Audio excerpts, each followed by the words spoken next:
Ja często używam takiego określenia gastronomia 0 kilometrów, dieta 0 kilometrów. Jemy to, co mamy lokalnie. Owszem, jeżeli mamy dostęp lokalnie w naszej najbliższej okolicy do wspaniałych warzyw, ziemniaków, do takich rzeczy, to tym się odżywiajmy. Jeżeli mamy dostęp do mięsa hodowanego lokalnie, zdrowego, to tym się możemy odżywiać. Nie tu jest problem, że musi być mięsne albo musi być bezmięsne.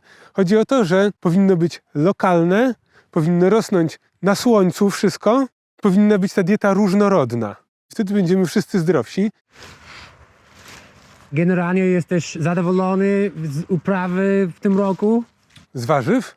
Tak. Nie, warzywa bardzo słabo, ale zwierzęta bardzo dobrze. Pierwsza klasa kurczaki się udały, naprawdę. Tak pięknie urosły i takie smaczne.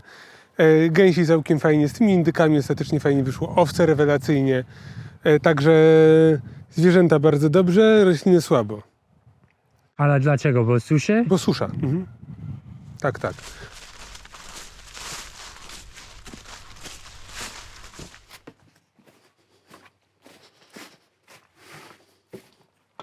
Tu mamy indyki.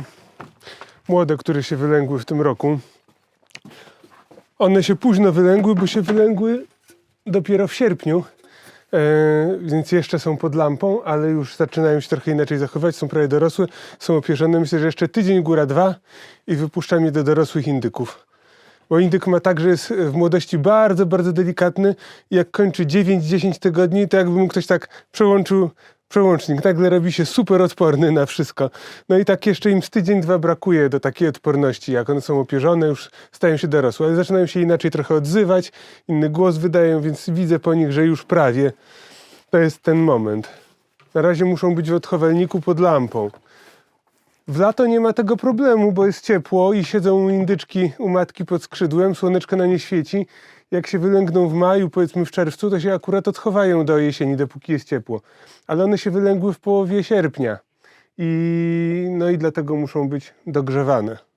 Część jest na sprzedaż, już jest zamówiona. Trzy jeden pan chce wziąć, a resztę sobie zostawiam na razie, żeby były. No i może na Wielkanoc będą do zjedzenia, a może sprzedam je komuś, zobaczymy. Jak nie sprzedam, to zjemy. Który z zwierząt jest najbardziej opłacalny? Cały czas kurczaki pastwiskowe dają dobry dochód. Gęsi dają dobry dochód. Indyki są bardzo opłacalne, bo indyki są bardzo drogie, tak w ogóle. Owce też wyszły na plus w tym roku, bo sprzedają 7 sztuk młodych jarek z zimy. Sprzedałem do nowego stada. A tu są dorosłe indyki. Zaraz je będziemy wypuszczać, tylko jeszcze muszę im podścielić tutaj trochę. Bo jeszcze muszę im przynieść słomy. Po pierwsze, żeby im było trochę przyjemniej, a po drugie przerabiają tą słomę na kompost, bo one grzebią, więc taką mam resztkę starej słomy zamoczonej, to jest w sam raz właśnie na kompost.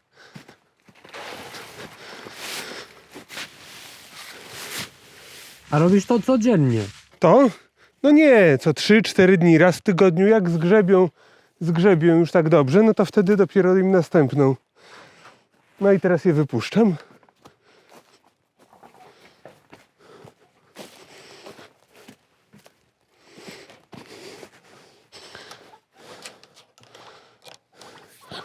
One teraz strasznie dużo jedzą, dużo więcej niż w lato, bo się opierzają, szykują się do zimy, muszą nabrać piór, nabrać puchu. No i to wszystko jest duży wydatek energetyczny, ale już tak widzę, że robią się takie okrągłe. Powoli zaczynają. To jest samiec indoor i 3 indyczki. I one wszystkie 3 siedziały na jajkach przez całe lato, więc wychudły. I teraz dopiero nabierają masy, wracają do formy. No indyki są chyba z drobiu najtrudniejsze, bo one są w ogóle histeryczne, panikują, mają swoje przyzwyczajenia, obyczaje żywieniowe i różne inne. W ogóle są jedne indyki, które wybierają wolność, potrafią uciec, odlecieć do lasu i po prostu nie wrócą nigdy. Trafiają się osobniki bardzo grzeczne, bardzo spokojne, trafiają się osobniki bardzo agresywne, waleczne, albo właśnie z takim zacięciem wolnościowym. Każdy indyk jest inny. Cały czas mam je 3. rok, cały czas się uczę zachowania tych indyków. No zupełnie są inne niż kury. No zupełnie. Rozmnażanie przebiega zupełnie inaczej. Indyczka jest bardzo dobrą matką. Jak już zaczyna siedzieć, to ona będzie siedzieć, potrafi siedzieć na jajach tak długo, aż sama zdechnie. Bo wysiaduje jeden lęk, drugi, trzeci, potem zobaczy jakieś jajko, co zniosła druga indyczka, to się przesiądzie i usiądzie tam na tym. Jak jej się tego nie zabierze, Mateusz Skibę w Grzeskim Dębie mówi, że kiedyś jedna indyczka u niego siedziała aż do śmierci. Wysiadywała, aż padła. 3 razy pod rząd, za każdym razem miesiąc, przez te 3 miesiące praktycznie nie jadła. Więc takie są indyki. Jak się w młodości czegoś nauczą jeść, to potem jedzą. Jak się nie nauczą czegoś jeść w młodości, to do końca życia już tego nie jedzą. No i tak dalej. No, z nimi jest generalnie wesoło. Tak samo ich obyczaje godowe. No jeżeli jest kogut w sadzie z kurami, to on cały czas depcze te kury non-stop, non-stop, non-stop. U indyków tak nie ma. One mają seks raz. Ale trwa to dłużej. I potem ta indyczka jest już zapłodniona i wszystkie jaja będą zapłodnione w sezonie, które znosi. Ciężko jest też to zauważyć. No to jest ciekawe są i takie są kapryśne właśnie, ale też i dużo satysfakcji z nich. No i pisklaki, małe indyczki można zawsze sprzedać za dobrą cenę. Indyczki są generalnie drogie. Jest to dużo droższy drób niż kura, kaczka. Trochę zieleniny. Taką wyrywam kapustę. No sprzątam różne rzeczy, co już ich nie zjemy z ogródka. To jest wszystko trafia jak zwykle do drobiu. One sobie to zjedzą z dużą przyjemnością. To wszystko będzie skończone dzisiaj, czy... Tak, za godzinę 2 to zjedzą. One to szybko zjadają. Idziemy do kur.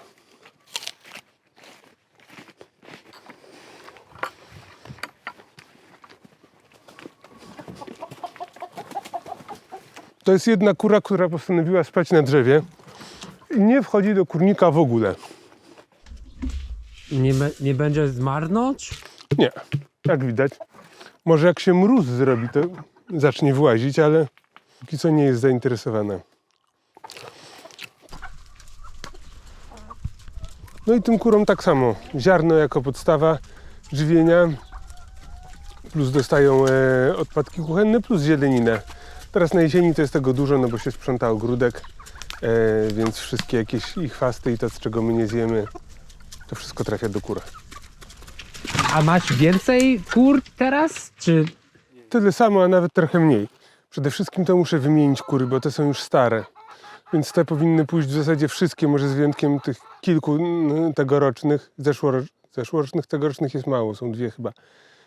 A reszta to już narosł, bo one już się bardzo słabo niosą i na wiosnę będę kupował młode kurki, bo one już są po prostu wiekowe, już się bardzo słabo niosą. Także nie zamierzam jakoś mieć dużej hodowli kur. jak długo można jedna kur żyć? To zależy jeszcze jaka kura. Tak mniej więcej te kury, co w tej chwili mamy, 3 lata się niosą przyzwoicie. Ona będzie żyła jeszcze rok, 2 więcej, 4-5 lat będzie żyła, ale już się prawie nie niesie. Więc tak do tych 3 lat można kury chować, a potem no to nie ma sensu. To lepiej jest zabić, zrobić rosół i kupić nową kurę. Chociaż sąsiad mi opowiadał, że kiedyś miał taką kurę, którą miał 8 lat, taką dropiatą i ona co roku wyprowadzała 3 lęgi. I się niosła cały czas, ale to było dawno temu. Dawno nieprawda, to już takich ras kur nie ma. Okej, gęsi. Tu uwaga, prąd oczywiście. Prąd na liska. Miałeś jakiś lis ostatnio? Problemy z drapieżników? Żadnych. Od kiedy jest prąd, nie ma lisa.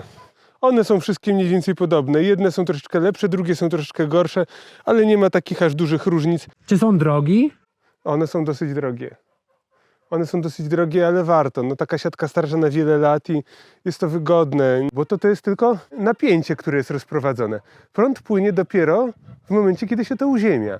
Czyli przychodzi zwierzę, dotyka i dopiero się uziemia przez to zwierzę i w tym momencie płynie prąd i tylko w tym. I jeszcze jest upływ prądu w takich miejscach jak tutaj na przykład, bo rośnie jakaś trawa, tak jak tu możemy zobaczyć. Rośnie sobie trawa i ona dotyka gdzieś tej linki i przez nią jest malutki upływ prądu. I to jest jedyny upływ prądu, który tutaj jest. Więc w praktyce elektryzator i takie siatki elektryczne biorą prądu tyle co mała żarówka jakaś. Także to jest niewiele.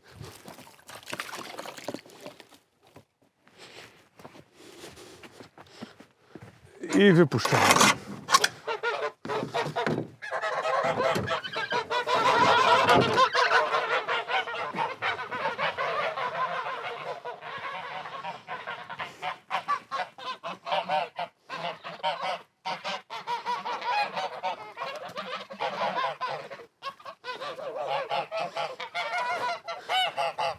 Zasadniczo cały rok pasły mnie na trawie, dostawały owsa tak tylko, albo i w ogóle jak miały dużo trawy.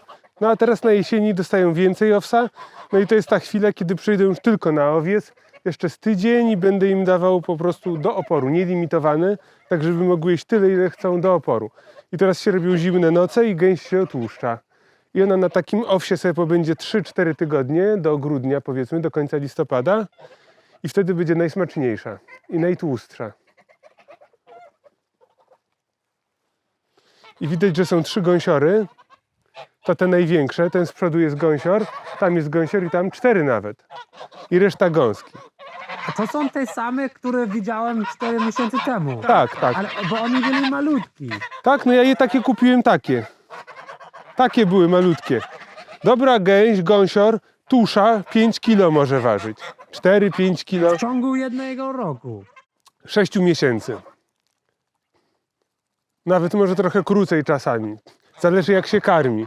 Ale z gęsiami to nie ma się co śpieszyć. Niech ona sobie powoli rośnie przez cały sezon, bo i tak tanio wychodzi, bo je trawę. Normalnie się pasie, jak przeżuwacze. A będziesz sprzedał im? Czy jak to wygląda ten proces? Z 5-6 co dla nas, a reszta na sprzedaż. Mam pozamawiane już. A ja je porcjuję, bo z gęsi jest mało mięsa, dużo kości, dużo tłuszczu. Ten tłuszcz bardzo cenny, to najlepszy tłuszcz jaki w ogóle jest. Nawet taka jedna pani kupuje ode mnie na maści i robi z tego jakieś maści z tego gęsiego tłuszczu. No bo to jest, a gęsie sadło, bo tłuszcz mamy pod skórą, a sadło to jest na narządach wewnętrznych.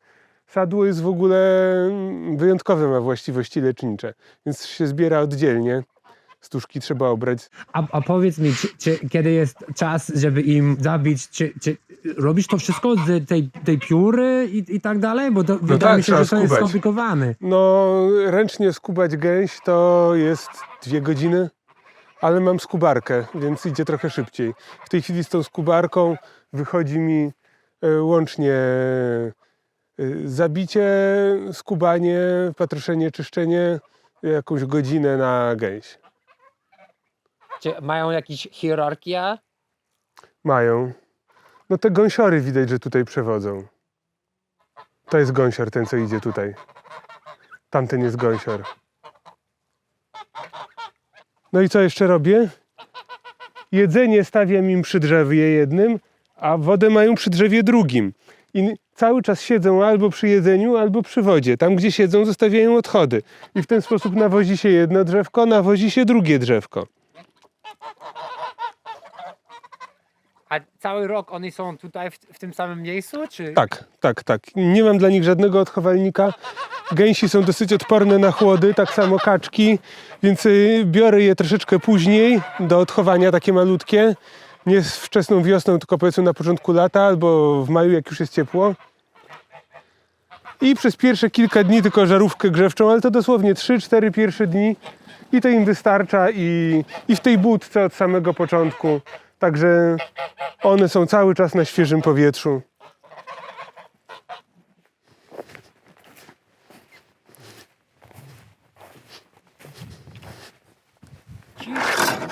Ciche są. Tak. Może im dobrze.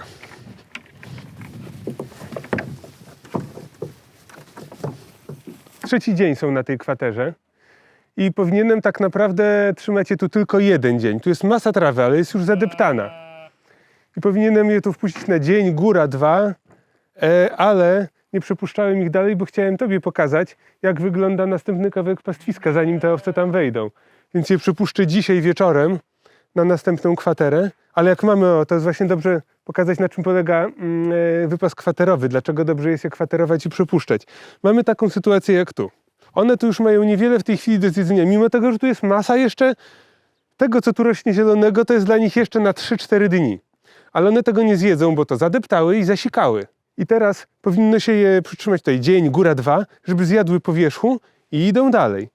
W międzyczasie pada deszcz, ta trawa się troszeczkę podnosi i jak wrócą tutaj za 2 tygodnie chociażby albo za miesiąc, to dojedzą wtedy do reszty, a teraz nie dojedzą. Dlatego trzymanie ich tutaj, aż zniszczą wszystko do zera, myśląc sobie, że bo to będzie oszczędniej, bo po prostu tu jeszcze mają co jeść, więc oszczędzamy czas, niech jedzą, aż zjedzą do końca. Zła taktyka. Lepiej jest je puścić dalej i pozwolić tej trawie, żeby się troszeczkę podniosła. A jak jest zimno w zimę i ona już nie rośnie, to chociaż żeby deszcz na nią popadał i rosa, i żeby spłukała ich siki z tego, bo jak one coś zasikają, to one już nie zjedzą. Tam, gdzie jest mocz, to one nie jedzą, nie są takie głupie. Tak samo jak gdzieś leżą odchody, to przy tych odchodach nie jedzą w promieniu tych 20-30 cm. A jak popada plus rosa, to wszystko spłucze się, spłucze i jak one potem wracają, nawet za 2 tygodnie powiedzmy, to zjedzą więcej niż jakby siedziały w tej chwili. A są kilka małe owcy, tak? Tak, te małe są z lata, bo owce mają 2 razy w roku ruje, przynajmniej te moje mają 2 razy. Jedną zimową ruję mają tak mniej więcej na Wielkanoc. Tak mniej więcej mają jak jest równonoc. W okolicy Wielkanocy mają jedną i koniec sierpnia, początek września mają drugą. I te z tej letniej rui się rodzą w styczniu, średnio, a te z tej wczesnowiosennej rui, zimowej wczesnowiosennej są mniej więcej w lipcu. No i 5 młodych w lipcu było, no i to są te małe. Oni rują naturalne, czy jest jakaś inseminacja? Nie, naturalne. To jest pan tata. Ja go pokażę, który to jest. Jedna tata. Jeden na to statko. To jest baran, ten. On jest jedyna. Tak, i on załatwia sprawę na takie statko. A oni się boją mnie? Trochę się boją i tak powinno być. Nie powinny być owce za bardzo oswojone. Jak ktoś obcy wchodzi, powinny uciekać. To naturalne jest ich zachowanie i tak ma być. Po prostu na tą ilość pastwisk, którą mam w tym momencie, to jest taka ilość docelowa, która tutaj się może uchować, tak żeby było bezpiecznie, że nie musiał za dużo dokupować paszy, żeby mniej więcej się wyżywiły na pastwisku. W związku z tym uchowek sprzedaję. Jak dorobię więcej pastwisk, bo muszę tam pogrodzić sobie, no to będę mógł wtedy trochę zwiększyć stan. Ale na razie nie zwiększam, w związku z tym przychówek sprzedaję. No i te też już mam zamówione, pan czeka, bo chcę zacząć hodować. I tak samo te letnie sprzedałem do statka następnego. A czy spędzasz dużo czasu z owcami? Robię tylko to, co konieczne przy nich. To nie jest tak, że przychodzę tutaj siedzieć z nimi. Raczej jestem zajęty i mam dużo różnej innej pracy, więc rano wypuszczam, potem przychodzę w ciągu dnia zacząć, czy mają wodę, żeby dolać im wody, no i wieczorem je zamykam, a to jak już się ściemni. A co się dzieje, jeżeli oni chorują, czy coś takiego? No to się je wtedy leczy. Ale z owcą jest tak, że one nie sygnalizują choroby. Jak coś widać, to na ogół jest już za późno na leczenie i ta owca zdechnie. Miałeś taka sytuacja? Miałem, no. Ale to nigdy nie jest tak, że się 100% odchowa. Zawsze są jakieś straty, zawsze są jakieś upadki w każdej hodowli. Natomiast jeżeli coś się złego dzieje, generalnie zawsze jest to wina gospodarza. Każdy musi się tego nauczyć, początkujący hodowca, i zrozumieć, że po pierwsze czasem coś musi paść.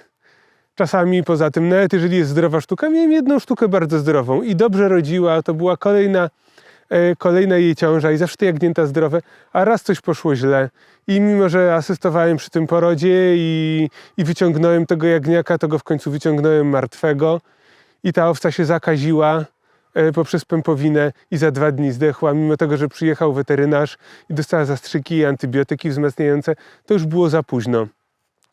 A obserwowałem ją, patrzyłem, że chodzi, że się zbiera, że zaraz będzie rodzić. Dzwoniłem do znajomych, bardziej doświadczonych owczarzy, co robić, czy czekać, czy już interweniować, czy wyciągać tego jagniaka, czy pozwolić, żeby urodziła sama, co to się dzieje. I byliśmy na telefonie no i tak, mimo tego, że uważałem i że byłem i że widziałem, co się dzieje, to i tak, i jagnię martwe i owca martwa. No, i takie sytuacje też się czasami zdarzają, no niestety. No na początku, pierwszy rok taki był, że się zastanawiałem, czy to ma sens w ogóle. Dużą bardzo miałem śmiertelność wśród jagniąt. No ale to oczywiście moje błędy były, bo nie wiedziałem jeszcze wielu rzeczy.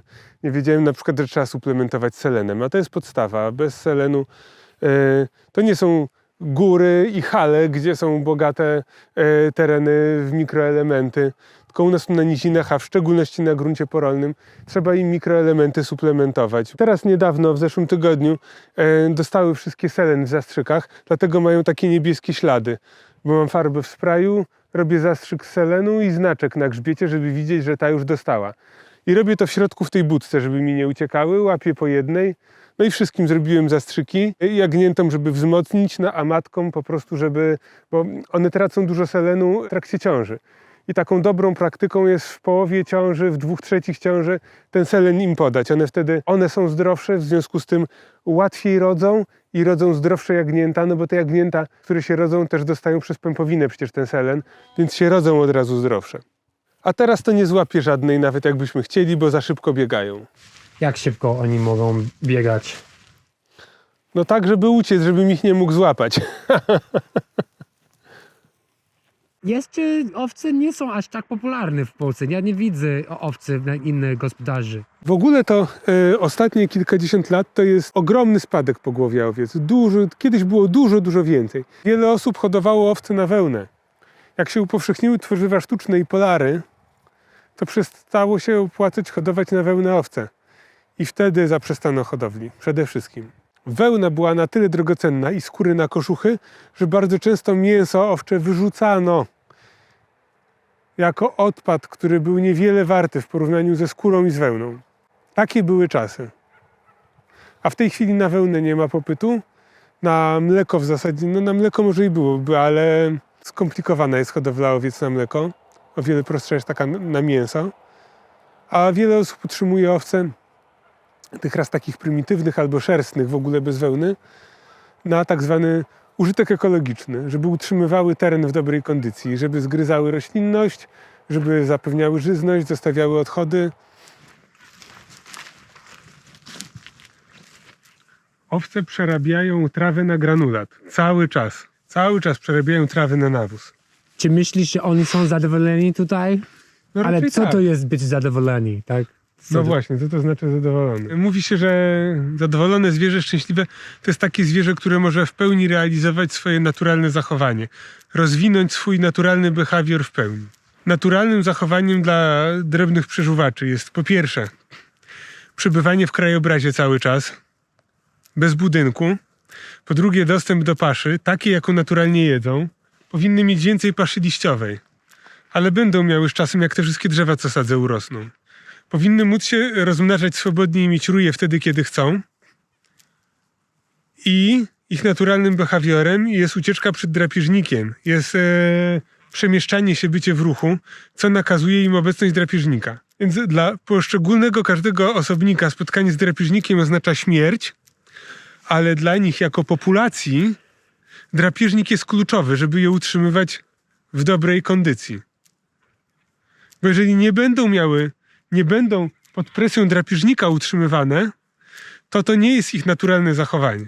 Co innego szczęście osobnika poszczególnego jednego, który musi się najeść, napić i rozmnożyć, a co innego szczęście i dobrostan populacji. O tym też trzeba pamiętać. Ale czy oni wiedzą, że tej ogrodzenie elektryczne jest drapieżnik? Nie wiedzą, po prostu unikają go, tak jak po prostu unikają drapieżnika. Ale czy jest naprawdę to samo? Bo oni widzą, to jest drapieżnik, ale kiedy widzą te ogrodzenie, jest trochę inna sytuacja, nie? Po prostu to ogrodzenie nakazuje im przebywanie w tym miejscu, w którym ja chcę. W dzikiej przyrodzie to wygląda tak, że tego typu zwierzęta przebywają w stadach zawsze, większych, mniejszych, i przemieszczają się, i są czujne, i patrzą, czy ich jakiś drapieżnik nie nęka. I się przemieszczają, i cały czas są w ruchu. I ja też je utrzymuję w ruchu, nie pozwolę, żeby siedziały w jednym miejscu, tylko są tu, następnego dnia tu, dalej tu, dalej tu, dalej tu. Może nie jest to idealnie tak, jakby były na naturalnych pastwiskach, ale staram się, żeby to było bardziej zbliżone do tego modelu naturalnego. Nie jest to idealne, ale jest lepsze niż tak sobie wypuszczone na teren ogrodzony. Spójrz na nie, czy one są w jakiś sposób, tak wygląda zestresowane zwierzę? Nie jest stresowany, ale jest po prostu ograniczony przez te ogrodzenia. I czy to jest dobre, czy złe? Ja nie wiem, bo ja nie jestem psychologiem dla zwierzęta, tak? Zwierzę przeżuwacz, jak rusza gębą, to jest zadowolony. Ona musi mieć co jeść. Ma słońce, ma świeże powietrze, ma paszę. Jest zadowolona. Jutro będzie w nowym miejscu, będzie robiła to samo. Za następny dzień będzie w następnym miejscu, będzie mogła robić to samo. To jest ich naturalne zachowanie i to one się czują zrealizowane. Bo Ja większość ci tych... mówię, że to są zwierzęta zadowolone. Są spokojne, gryzą sobie, ta sobie leży, nie stresują się, nikt ich nie nęka. Bo, czy oni są inteligentni, te owcy? Owce mają inteligencję swoją stadną. Raczej musimy patrzeć na zachowanie stada niż poszczególnego osobnika. Poszczególna jedna owca jest głupia jak nieszczęście, ona zawsze sobie krzywdę gdzieś zrobi, zawsze w coś wlezie, zaplącze się, ale mają swoją mądrość stadną. Stado się zachowuje w sposób przemyślany. Jeżeli ja je wypuszczę, w ogóle puszczę luzem je, to one tygodnia nie przeżyją, bo zostaną zjedzone przez wilki i przez psy wałęsające się. Po tygodniu będą wszystkie martwe. Czy będą szczęśliwe przez ten tydzień, biegając gdzieś po lasach? Jeżeli natomiast ogrodzę cały ten hektar, na którym one teraz się wypasają, zlikwiduję te siatki, żeby sobie tu chodziły, to one w przeciągu następnych 2 lat doprowadzą do takiej degradacji tego terenu, że zdechną tu, bo nie będą miały co jeść. Albo będę im musiał przywozić zboże, albo jakąś inną paszę z zewnątrz, którą będę im dawał, która nie będzie dla nich taka dobra jak ta trawa i będą chorowały od tego. Wtedy też nie będą szczęśliwe. To jest lepsze rozwiązanie dla nich. W ogóle jest całkiem dobre rozwiązanie dla nich. Osób, które jest weganinem, powiedziałby, że w ogóle to wszystko jest niepotrzebne do życia i te Jest całe potrzebne hodowle... do życia. Jest potrzebne do życia. To nieprawda, że nie jest niepotrzebne do życia. Jest bardzo potrzebne, jest kluczowe. Jeżeli ktoś mówi, że zwierzęta są niepotrzebne, to znaczy, że brakuje mu elementarnej wiedzy z biologii, po prostu z tego, jak funkcjonują ekosystemy, jak funkcjonuje świat. Skąd jest żyzność? Co to jest żyzność? Czego potrzebują rośliny do wzrostu? Na czym polegają sieci troficzne? I mamy teraz super paszy na koniec sezonu. Zaraz właśnie tutaj będą przechodzić owce i to jest jeszcze ten kawałek, to jest dla nich na 3 tygodnie. Wypasamy teraz ten kawałek, tu gdzie jest największa ta trawa, aż tam do lasu. No i tak patrzę na to, co odrasta również po tej stronie. No teraz pod słońce widać, że ładnie się to wszystko zazieleniło. Nie jest tej trawy tutaj dużo, ale na takie szybkie przejście jeszcze wystarczy. Więc zrobimy jeszcze rundę tędy, tamtędy, jeszcze raz przez sad. No i wrócimy mniej więcej za miesiąc, za 1,5 miesiąca na tą zimową kwaterkę i owce już będą zimowane. I tak, na tamtej pierwszej, co są w tej chwili, jak już będzie wszystko zjedzone, grudzień, styczeń, tam posiedzą miesiąc. Mniej więcej trzeba liczyć na suchym przez 4 miesiące zimy. Styczeń, luty, marzec, kwiecień na pewno. Połowa kwietnia powiedzmy, może nawet do końca kwietnia, zobaczymy jaka będzie wiosna. No i grudzień, połowa grudnia też będą na suchym. No te 4 miesiące. Więc tak, miesiąc tam, miesiąc tu i miesiąc tam. Podzielę to na 3 duże kwatery. Bo to było najgorsze pole w zeszłym roku. Ten kawałek pastwiska był najgorszy. I chcę tutaj zostawić zrobić taki intensywny bale grazing, wypas balotowy, żeby zostało dużo siana i słomy na tym kawałku pastwiska, żeby je trochę po prostu ulepszyć na przyszły rok. Więc będę owce trzymał nie całą zimę w tym jednym miejscu, tylko na po kolei tych kwaterach. A powiedz mi, jak wygląda sytuacja z tą siano? Czy to jest droga, czy gdzie to kupić i jak to wszystko wygląda? Bo czy jest ekonomiczne, żeby to zrobić? Najbardziej opłaca się kupować siano. Ja liczyłem sobie, miałem możliwość wydzierżawienia łąki. Ale tak, za dzierżawę trzeba zapłacić, ropa do ciągnika, wynajęcie ciągnika, bo nie mam, plus sprzęt albo usługa koszenia. Potem trzeba to przewrócić, żeby uschło, zwinąć, czyli prasę trzeba wynająć, żeby to zwinęła baloty, plus przewieźć. Jak sobie to wszystko podliczyłem na kartce, to mi wyszło, że najtaniej mi wychodzi kupić gotowe siano. Taki balot kosztuje w tej chwili 120 zł. Oczywiście siano może być lepsze, gorsze, to nie jest też takie proste, trzeba szukać. W tym roku było sucho, więc jest problem z sianem, jest mało. One tej słomy owsianej zjadają 70-80%, bardzo lubią. Tu po kurczakach trawa odrosła dotąd. Tylko już to zdążyły owce zjeść i teraz już odrosło drugi raz. I jeszcze owce tu zdążą wrócić. Więc tu najpierw były na wiosnę owce. To, co urosło na wiosnę, zjadły. Potem przyszły kurczaki. Zgryzły i zdeptały to, co odrosło. Potem po tych kurczakach jeszcze raz odrosło. We wrześniu przyszły owce. Zgryzły to i przyjdą jeszcze raz, bo jeszcze zdąży odrosnąć. Zobacz, ile jest kurczę młodej trawy. Tu jest już... Ona już urosła. Tyle. A jest już gotowe. Jeżeli chciałeś, te Tyle owce mamy mogą przez być, ostatnie 2-3 tygodnie. te owce mogą być tutaj, teraz. Odbidy już, ale zanim tu wrócą, to jeszcze muszą zrobić całe kółko. Więc ta trawa będzie jeszcze tyle wyższa. Aha, ale kiedy wiesz, że jest ten moment, żeby przesunąć? Żeby przesunąć, zasada jest taka. Jak się zrywa źdźbło trawy, to nie powinno widać takiego zgryzionego. Jeżeli widzimy coś takiego na pastwisku, to jest źle. A jak jest tak, to znaczy, że można już spasać. Że jest czubek trawy. Tutaj jak patrzymy, wszystkie trawy widać Jest szeroko. jest szeroko, bo zostało zgryzione przez owce. Więc to jest za wcześnie, żeby tutaj jeszcze wracać. Powinno być tak. O, żeby było widać czubki.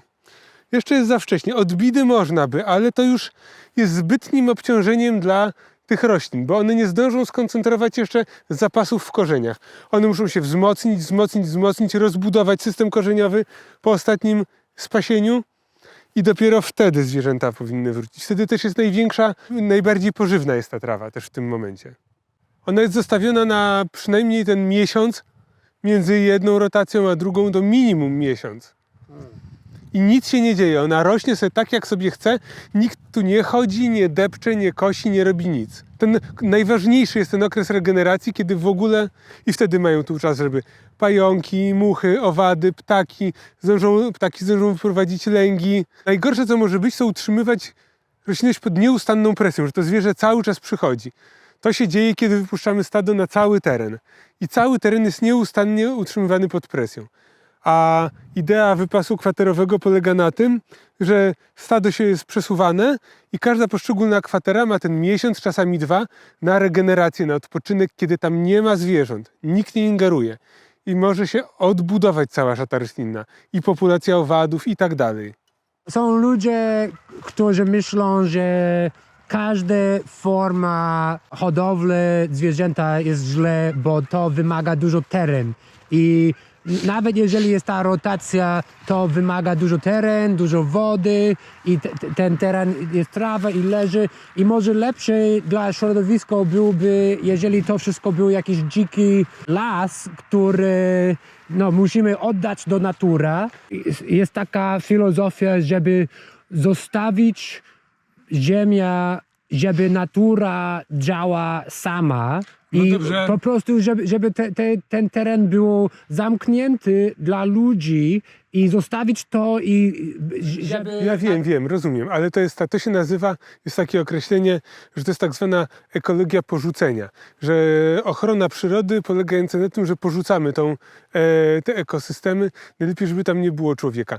Ale jest nas tyle osobników na tym świecie, że nie jesteśmy w stanie, musieliśmy porzucić naszą planetę. Natomiast jest druga ścieżka, którą możemy pójść, tak zwana ekologia uczestnicząca. Ścieżka, na której człowiek włącza się w cykle przyrody i gospodaruje, i bierze w tym udział, i przekształca teren. Dzikie przeżuwacze przekształcają teren, drapieżniki przekształcają teren, bobry przekształcają teren, gryzonie przekształcają teren.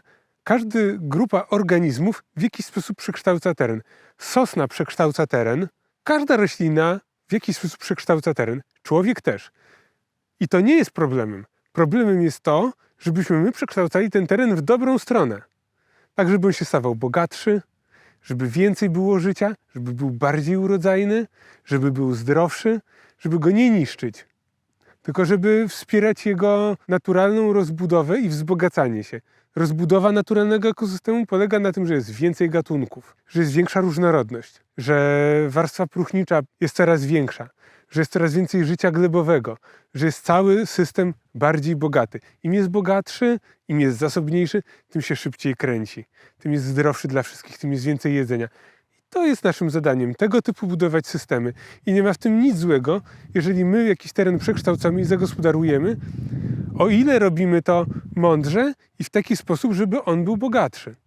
Jeżeli mamy pole, monokulturę zboża, to jest to ekosystem ubogi, z wyjałowioną glebą, z bardzo niewielką ilością różnych organizmów. Mało jest tam gatunków roślinnych, bo rośnie tylko nasza monokultura. Grzybów nie ma w zasadzie w ogóle w takich uprawach, a i zwierząt praktycznie też nie ma, jest tylko trochę gryzoni. Jeżeli my to przerabiamy na układ leśno-pastwiskowy, gdzie mamy i drzewa, i zwierzęta, i ptaki, i grzyby, i różne rośliny śruna, i owady, i pajęczaki najróżniejsze, to dla wszystkich jest to zdrowsze i lepsze. Więc nie jestem fanem tej ścieżki porzucenia przyrody. Oczywiście, my w celach edukacyjnych potrzebujemy wszystkie te rezerwaty nasze, ale nie możemy wszystkich terenów, wszystkich lasów po prostu oddać naturze, bo umrzemy z głodu. O, a to jedzie kombajn do kukurydzy. Bo tamten dalszy sąsiad ciął kukurydzę na ziarno teraz. No głośno. No. Systemy żywnościowe, które w tej chwili mamy, są bardzo skomplikowane. 70% upraw roślinnych to są uprawy paszowe, służące do karmienia zwierząt zamkniętych w oborach. Te uprawy, ta pasza, która jest produkowana na tych 70% areału rolniczego, to jest sztuczny pokarm dla zwierząt hodowlanych. Zwierzęta naturalnie się wypasają. Świnie są gatunkami leśnymi, powinny być utrzymywane właśnie w takich miejscach, gdzie są w stanie się wyżywić. Ewentualnie możemy im trochę czegoś podrzucić. Bydło, owce pasą się, jedzą trawę przez cały rok. Ewentualnie trochę siana na zimę. To wszystko. One do tego są stworzone, do tego są przystosowane. Inny pokarm im szkodzi. Oczywiście jest wykorzystywany, bo jest super wydajny, ale im szkodzi, a potem szkodzi nam. Ta szkoda spowodowana spożywaniem pokarmów z rolnictwa przemysłowego to jest w wielu różnych miejscach. Po pierwsze zatruwamy ziemię, prowadząc te bardzo intensywne uprawy roślinne na paszę. Po drugie trujemy te zwierzęta. Po trzecie jemy te zwierzęta, więc trujemy potem siebie. W międzyczasie w całym tym procesie uwalniane są straszne ilości gazów cieplarnianych. To jest strata na każdym kolejnym etapie. Ten cały system jest po prostu niewydajny i źle funkcjonuje, a nie jest problemem to, czy my z powodów etycznych jemy mięso, czy nie. Nieetyczny jest ten system produkcji i zbóż, i różnych innych roślin paszowych, i hodowla zwierząt w ten sposób, co się ze sobą łączy. Ten system jest nieetyczny. Czy nie byłoby lepiej, żeby odrzucać ten system i oddać ten teren, który jest wykorzystany, żeby rosnąć taki paszy i to może być oddane do natury? Proces odbudowy tych siedlisk możemy przeprowadzić dużo szybciej. Mądrze gospodarując, włączając się w ten proces zmian w sposób aktywny. To jest ta ekologia uczestnicząca taka. Możemy się włączyć w ten proces i go przyspieszyć, na przykład prowadząc mądrze wypas zwierząt, dalej produkując żywność na tym terenie, ale bez użycia pestycydów, bez użycia sztucznych nawozów, bez użycia ciężkiej agrotechniki, bez palenia ropy. Możemy to zrobić i robią to niektórzy ludzie i robią to z sukcesem. Teraz, dzisiaj, też w Polsce. Ta idea mi się bardzo podoba, to jest super pomysł. I jednocześnie się produkuje żywność i jednocześnie ekosystem się wzbogaca i regeneracja tego całego, tych gleb przede wszystkim, bo od gleby się zaczyna funkcjonowanie każdego systemu, przebiega dużo, dużo szybciej. Jeżeli wpuścimy tam zwierzęta i poprowadzimy ten wypas. Bo dlaczego my musimy ten wypas prowadzić? Bo nie mamy drapieżników, które będą to robić, tak jak w przyrodzie robią. W przyrodzie to drapieżnik kieruje wypasem kwaterowym. A ja, w takim gospodarstwie jak nasze, robię robotę drapieżnika, przystawiając ogrodzenia. To jest zarządzanie pastwiskiem. Zarządzanie pastwiskiem polega na wykonywaniu roboty drapieżników. A uważasz, że to, co ty robisz, jest bardziej wydajne niż to, co natura mógłby robić, jeżeli zostawiliśmy to wszystko sama? Ale natura to jest tak wydajne, jak mniej więcej jak natura, gdyby dać jej 1000 lat. My nie mamy w tej chwili już w naszej naturze dzikich stad przeżuwaczy. Gdzie są nasze tury i żubry? Nie ma ich już. My te zwierzęta wszystkie zamknęliśmy w oborach, a dzikie zwierzęta wybiliśmy. I na tyle jest nas dużo, że nie stać nas na utrzymywanie dużych populacji wilków, które by nam przeganiały te stada przeżuwaczy. Bo bez tych dużych stad wilków ten ekosystem będzie niekompletny i te przeżuwacze zniszczą nam środowisko, jakie wypuścimy na przykład. A co z naszymi psami i kotami, których są gigantyczne ilości utrzymywane? Je też trzeba by wypuścić. Ale one w ciągu pierwszego pół roku zdechną. To jest nie takie proste wszystko. Dajcie nam like, komentujcie, udostępniajcie wideo i oczywiście subskrybujcie, żeby zobaczyć więcej takich filmów o rolnictwie. I też można kliknąć wesprzyj albo dziękuję, bo te filmy są trudne i zajmuje mi dużo czasu, więc pomoc zawsze jest miły widziany. Grzegorz, gdzie ludzie mogą znajdować więcej informacji o twoje działania? Zapraszam na mój kanał na YouTubie oczywiście przede wszystkim oraz na media społecznościowe. Jest profil na Facebooku Gospodarstwo La Fuente, na Instagramie. Także śledźcie mnie, linki znajdziecie oczywiście pod filmem, będzie wszystko. Także zapraszam bardzo serdecznie. Dziękuję wam wszystkim i mam nadzieję widzimy się.